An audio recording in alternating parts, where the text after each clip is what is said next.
And action.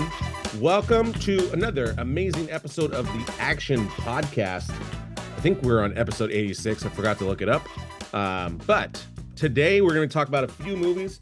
Again, we're pretty packed in terms of schedule because of the holidays. And the number one movie we'll be reviewing is, of course, Aquaman 2. It is number one in the box office as of right now. Still kind of swimming its way through the box office. There you go, Pete. Yeah.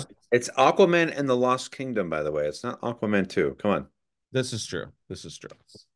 Next, we have Boys in the Boat. That's the new feature directed by George Clooney based on a true story about the University of Washington row/crew team, if you actually know the lingo. Next, we'll be talking about Netflix's and Zack Snyder's Rebel Moon. Then Pete will be discussing The Cello, for those of you independent fans. Right. Pete will also be reviewing Fast Charlie. And then I was able to see The Boy and the Heron, so I'll give a quick little review on that because that's done actually pretty well in the box office. So, right. Let's go. Yeah, so we'll get into Aquaman 2. I'm going to start this one, Pete. Normally I like to pass it off to you, but I think all of our Action Podcast fans know this would be a huge uphill battle if you somehow gave a positive review to any DC film. Nevertheless, a sequel. I gave The Flash a very positive review. You did. In defense. You did. But we'll start with mine and then we'll go into yours because I think mine will give the audience a better idea on whether or not to see this one. Thank you. So I always kind of say this. I think it's very important to always have a different lens when you watch things. You know, you're not like we just watched Modern Times by Charlie Chaplin, and we're watching this in today's world versus 1936. And it's important to understand that I'm not going to try and put myself in the lens of watching in 1936. Because if you just watch it today, you're like, dude, there's no talking in this movie, right? So it's not, you got to have a different lens when you watch these movies. Now, with that being said, Aquaman 2, I'm just going to call it Aquaman 2, guys. I know that's not the official name, but it's way faster to say. And this had like a $200 million budget. And when you have a $200 million budget, in my eyes, there is no excuses. There's no excuses. There's no excuses to not make a good movie. And I felt like this movie had enough time. Now, I'm going to say my opinion quick, and then we'll go into it. This movie's okay. This movie's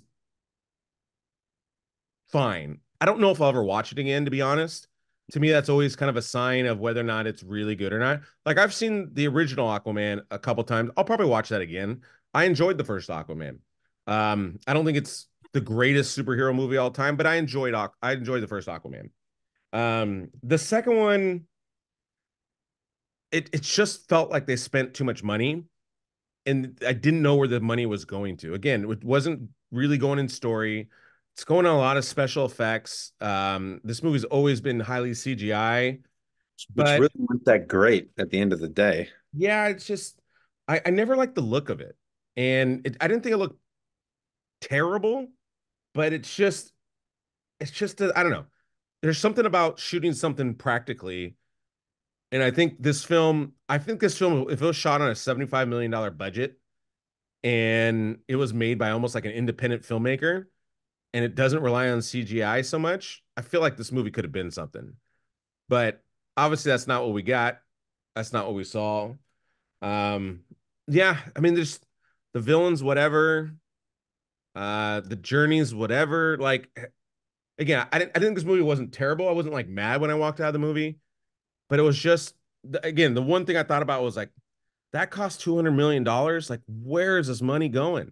Obviously it's salary. I mean, yeah, I know where it's going. So that's obviously a rhetorical question, but it's frustrating because I do think sometimes when you have these properties, you lose sight on really, you try and keep going bigger and better. And that's not always the recipe for success. And yeah, I don't really want to go much into more, but let me just pass it to you, Pete. Right. Yeah. So this movie was directed by James Wan, who is on the top of my list of directors that I really enjoy watching. He did the original Saw. He did Insidious. He did The Conjuring. which are three movies that just have kept me on the edge of my seat and have really been done really well. So, and he did the first Aquaman as well. Um, but Which this did you like the first one or no? no, I did not like the first one at all. Hate it or is just like whatever? I didn't hate it, but I mean, it was whatever. Okay, that's fair. It was in the middle of this jumble of, do we do Aquaman? Do we do Justice League? What are we doing with Superman? Is Ben Affleck still the Batman? Who's going to be the Flash? Like, it was in the middle of this big mess of a DC universe, and the DC universe could have been done strategically. It could have been done so much better and cleaner, but they were doing a very retroactive instead of a proactive approach to their IP. They were trying to catch up to an already established Marvel model, and I think that they just blew their load, and I think that their content has suffered for it. And that's just my opinion. Yeah. I think with this one, it's over CGI. I wasn't a fan of the villain at the end of the day because he wasn't really the villain. There were these other creatures controlling the villain, and the creatures themselves were so CGI that you just really couldn't take them very serious. There's no heart. Yeah, there's no heart to it. That's a good point. There's no And heart to them. So you and never really cared about the villain. also the comedy felt very forced. And then you kind of take a step back and you're trying to be like, well, what was this movie? Was this movie is it a comedy? Is it a drama? Is it an action movie? Is it a comic book movie? Like, it tried to be everything all at once and didn't become one thing, which was an Aquaman 2 movie. It tried to be all of these different things and Yeah. didn't do any of them very well at all. It was very disjointed. Yeah. Amber Heard, who is supposed to be his wife in the movie, was non-existent in this movie except for like two scenes, Well, that's on purpose. and that's on purpose, of course. But why even have her in the movie at all?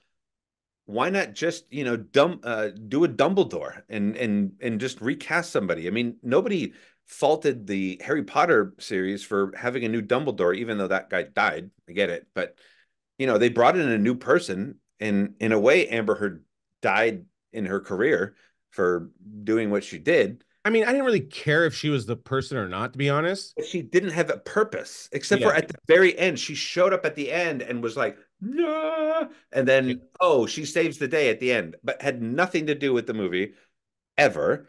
No, And I then, heard that. and then at the end, he's like, let me steal something from Iron Man and say, I am Aquaman and I'm going to run off into the sunset. Like, it was just like everything was forced about this movie. It was not good at all. Yeah. And I challenge anybody to get through this movie and come out with a positive review about it. Tell me something great about this movie in the comments below. I challenge you because I found zero, and I went into it with an open, because Jason Momoa is every woman's sweetheart in the world. So you go Yeah. into And every woman. I do like him. I do like him in this role. Like I And I thought he just finished Dune again. He crushed in that movie. And I actually have a new appreciation for Dune. But this movie was just not good at all. This is a disappointment, well, 100%. I will say a couple things and then we'll move on. This did get a 6 on IMDb, 43 Metascore, not good. Yeah. Um, This is a money 5. money wise, as of today, not doing very well. Like I mentioned, uh, it's budget 205. It is made worldwide 145. It actually may make its money, but if you had marketing, In this day and age, you don't need to make a $200 million movie. It just doesn't make any sense. yeah, I'm with you. I'm with you. There's I just you just expect more from that kind of a budget. So let's move on. Let's Yeah, move on to another movie that I think was the epitome of again focusing more on story and all that stuff, and that's The Boys in the Boat. right. And this is the true story of the University of Washington crew team, and they row. This is directed by George Clooney, like I mentioned. This has a 7.3 on IMDb, 52 Metascore. This is written by Mark L. Smith. You may know that name. He wrote The Revenant. Yep. That's what you know him for. And Overlord, if you knew Uh, it. The Marsh King's Daughter we just saw. Yeah, so this guy's got some writing chops. This is based off a book, but yeah. So this, I mean, ultimately, this is a sports movie. This almost felt like kind of a classic, very classic sports movie. Like right away, the score starts heavy. You're getting really nice kind of cinematography. Really reminds me almost kind of like a Rudy or um it's not a sports movie, but a river runs through it. But Alexander Desplat is the composer, and again, he kind of draws you in right away. And Yeah, and he did some of the later Harry Potter movies. He's super yeah, great. yeah, he's one of my favorite composers.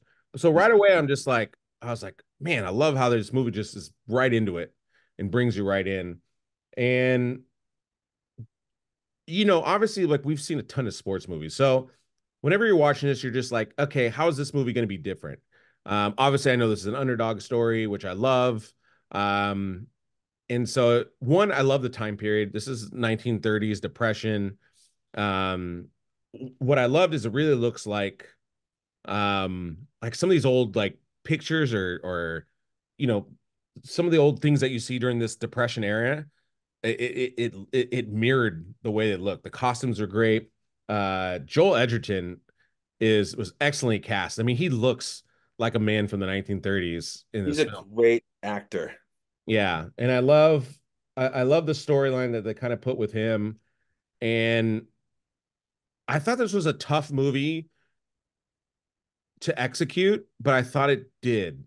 I don't, Hmm. I don't think this is as good as Rudy, but I think this is a very solid sports film.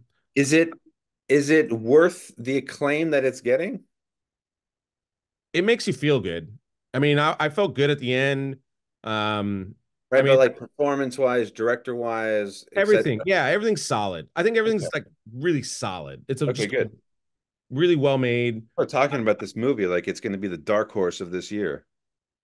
Yeah, it's gonna be tough. I mean, I don't know if it can take on Maestro or even Air. Like I don't Or like it better than Air. Oppenheimer, Oppenheimer, yeah. I mean, it can't go toe to toe with those films, right? but this is a solid film. Iron Claw to me is a really good comp in terms of like Iron Claw. I think is obviously like deeper.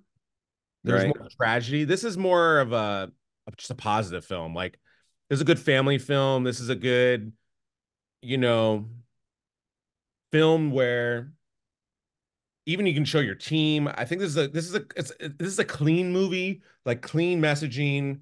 It doesn't It's bulletin board material movie. Like Yeah, gets it you doesn't go pumped. doesn't go too dark, which sometimes is fine. Like sometimes you need that. Like we see a lot of dark movies, and so sometimes I'm just like, man, I just want to see a movie where I walk out and I'm good. Like Wonka, right? Wonka, Right. you walk out, you're like, oh man, I feel good now. Yeah, feel great. Versus some of these other films, like Poor Things, or some of these other films where you're just like, oh my goodness, like What am I doing? yeah. Yeah. So I do recommend it. Again, I think again I wouldn't rate it as high as like a Remember the Titans, but I would rate it. I'm trying to think of one that I would rate it higher. Like I would see it again for sure. I would see it again. Definitely streaming. There's some good scenes in it. I think the love story is kind of cool. It's a little different.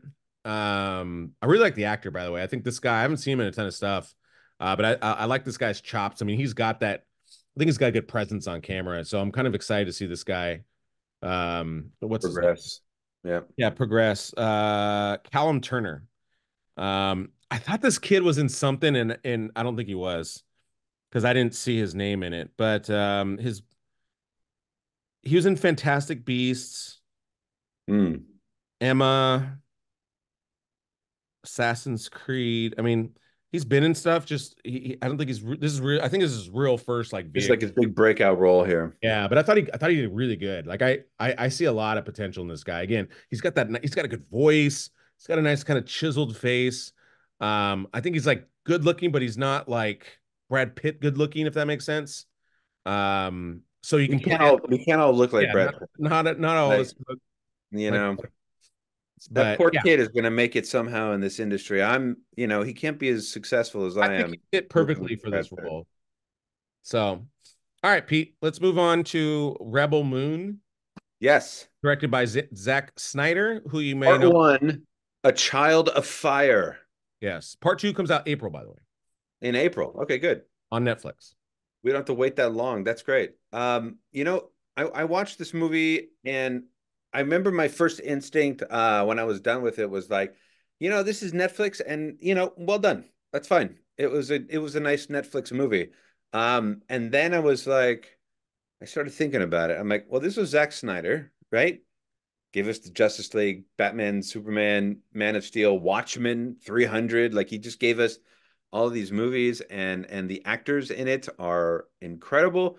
This stars Sofia Boutella, but it also has Mikhail Huzman, who you know from the sneakiest, best movie of all time, which is The Age of Adeline. Um, Charlie Hunnam is in it from Sons of Anarchy, which, by the way, he didn't need an accent in this movie. His accent was awful. That's Uh, his real voice. no, that's not his real voice. It couldn't be. That was Yeah, no, it couldn't be. It was. 100%. Then he has the worst real voice of all time because He's it's yeah, his American voice sounds better than his real voice. yeah, no, his Sons of Anarchy voice sounds a million times Yeah, better yeah, that's than that's if he's that's his Scottish. real voice Yeah, he's Scottish or Irish, one of those. That was his because real voice. He had no accent. Like he had no. he did not sound good in this movie at It's all. because Sons of Anarchy looks and sounds so great. Like he was such that American role. Oh, it did. It's just like, Yeah, no, that's like his real it voice. it didn't. Wow, is it really? Yeah, you never saw, was it Robin Hood or No, well, I mean, if that's his real voice, I'll take it back and I'll listen to it again. But it sounded forced and no? bad. That's more of his natural voice than Sons of Anarchy. I've never made a comment about somebody's real accent and said that it was bad ever. You know, Oh my Kate Winslet kind of is like that. Like everybody knows her from Titanic and thinks like that's her real voice because she did so yeah, well. But then you hear right. an English accent, you're like, oh, like Yeah, I what don't an know, awful talk accent. like that again. And of course, um, Dijon Hinsu is in it from Paws of Fury fame, who we love Yeah, on the Action Podcast. give us Anthony a scream. Hopkins is in this as well. He plays the voice of Jimmy, Yeah, uh, who is the robot. Which, by the way, was the one thing that I walked away from this movie and thought, I want more robot.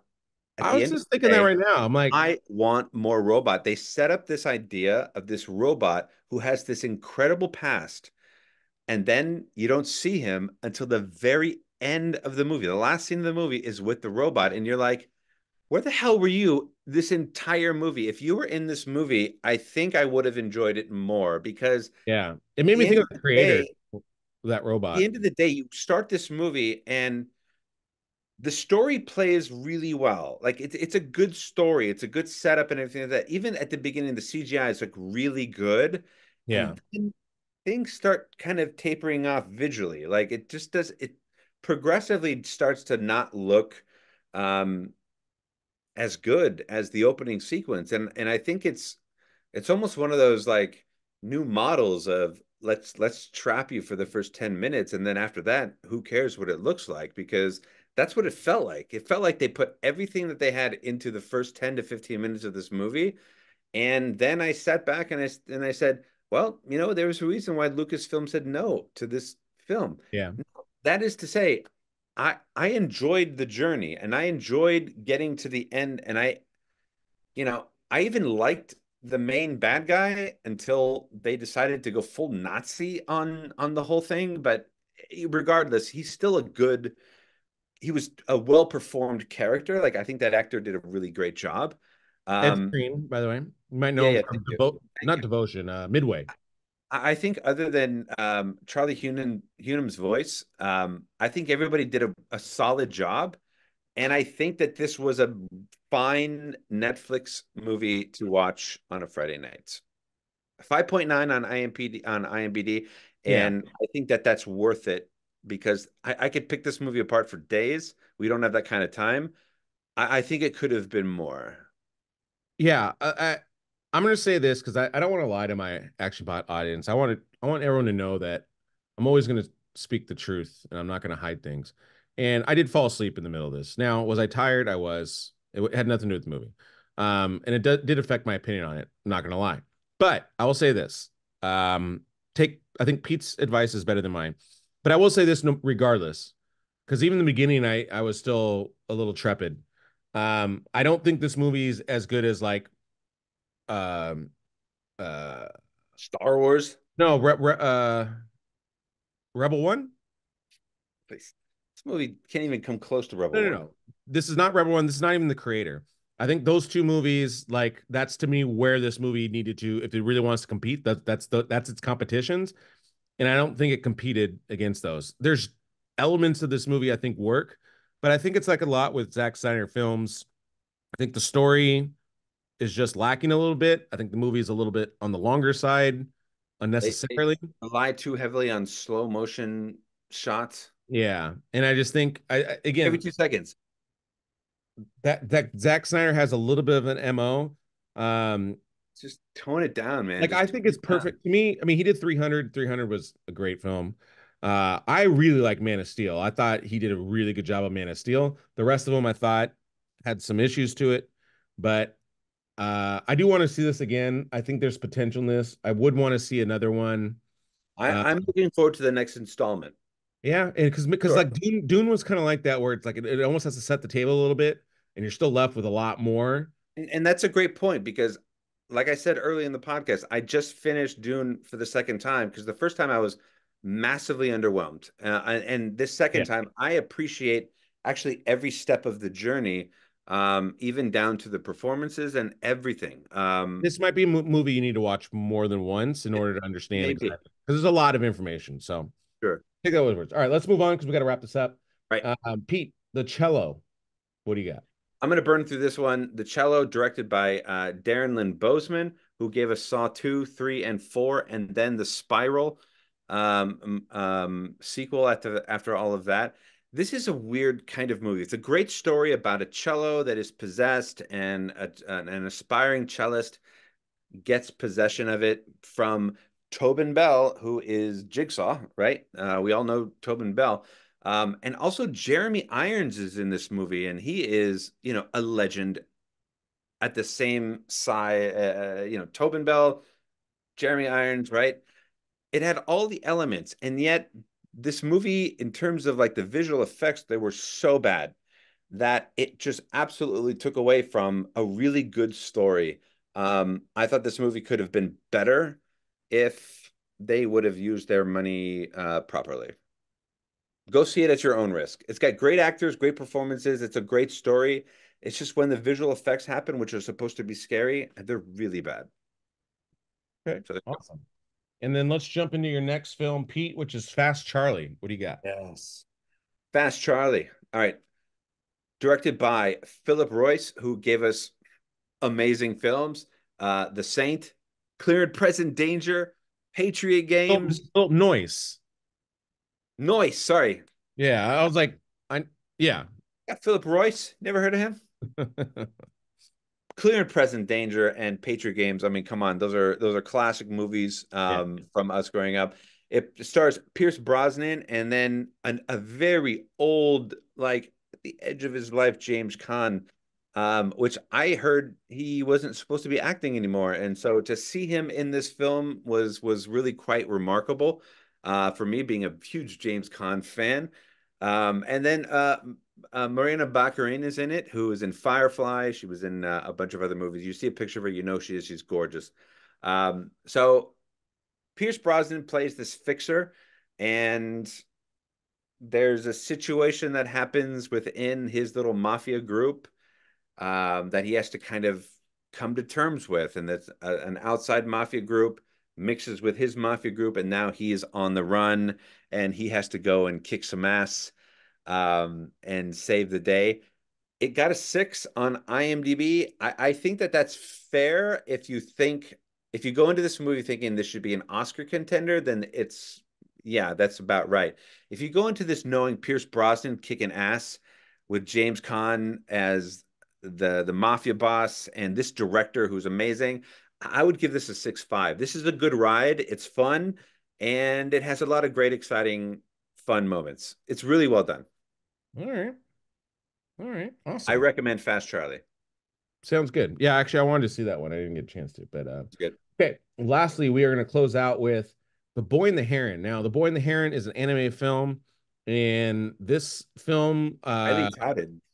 is one of the first real mainstream American anime film that's released in theaters. Boom, boom, boom, and it's been doing very well. Good ratings, like everything.